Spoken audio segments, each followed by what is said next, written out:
may be used against you. You have the right to an attorney.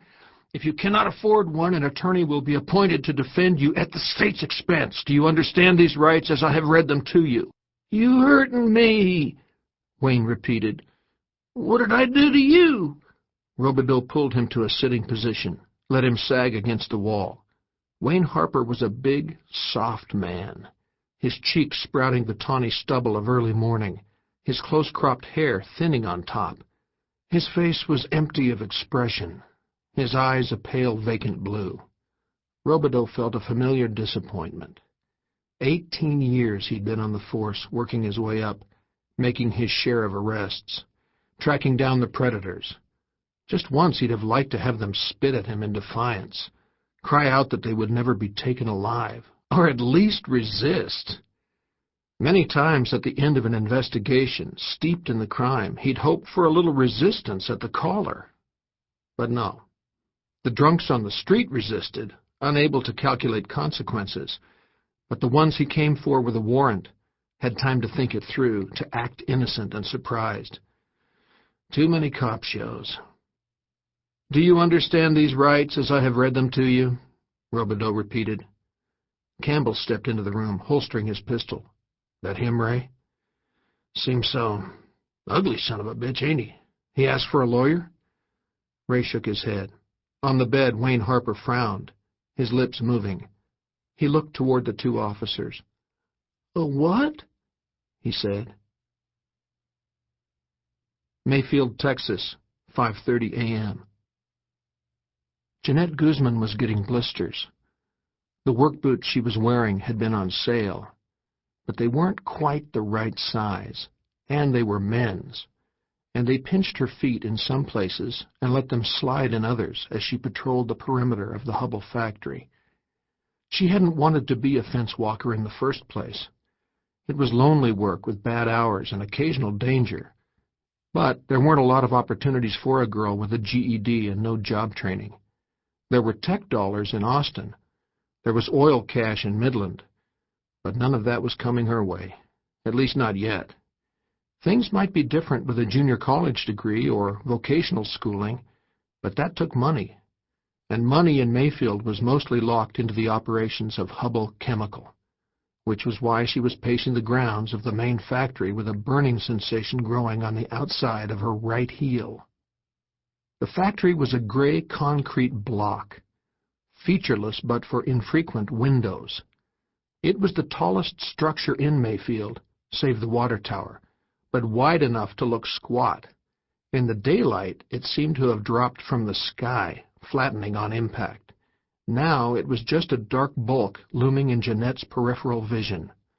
Her flashlight's beam played across the fence, up to the razor wire, down to the hard-baked dust. Some feet beyond, an incurious armadillo trundled by. She took a deep breath of the cold night air, looking up to the vastness of the spangled sky, then raised the radio to her lips.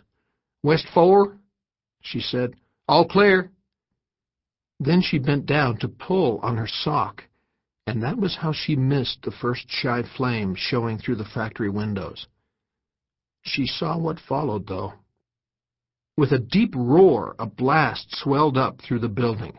The windows burst, and a glistening rain of glass and thick black smoke followed.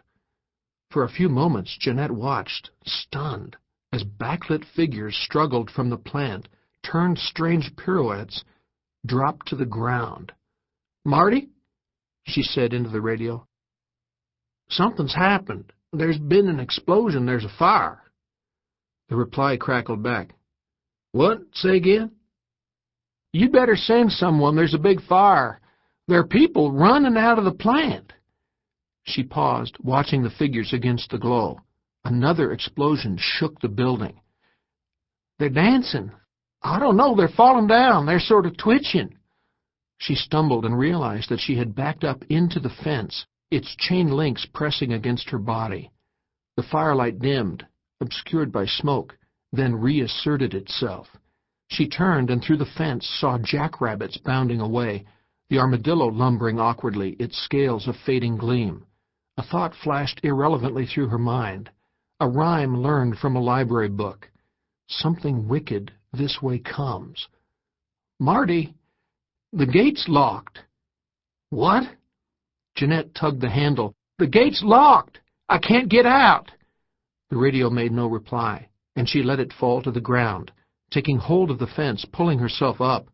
Her boots scraped uselessly against the metal, too large to find a foothold, and she gave a high cry of frustration as she dropped like a supplicant to her knees, fingers meshed with the unyielding wire.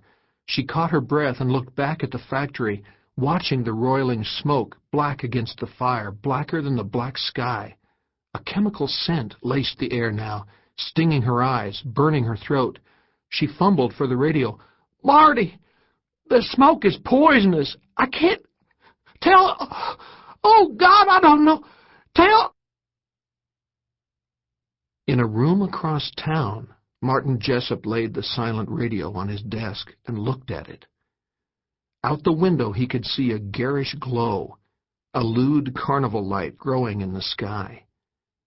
He dialed a number on his phone, and 200 miles away Roger Allen woke from dreamless sleep. "Jessup here. There's a problem at the plant," Martin said. "What kind of problem? Worth waking me up for?" "It sounds that way, sir." Martin felt oddly calm. Jeanette was dead. He was pretty sure of that, and a lot of other people, most likely. But he was responding appropriately. He was doing what he was supposed to, and if everyone simply performed their designated tasks, what was there that the system couldn't handle? "There's a fire and some sort of toxic smoke." There was a moment of silence on the line. "I see," said Roger Allen. "What should I do?" Martin asked. "Should I call disaster response?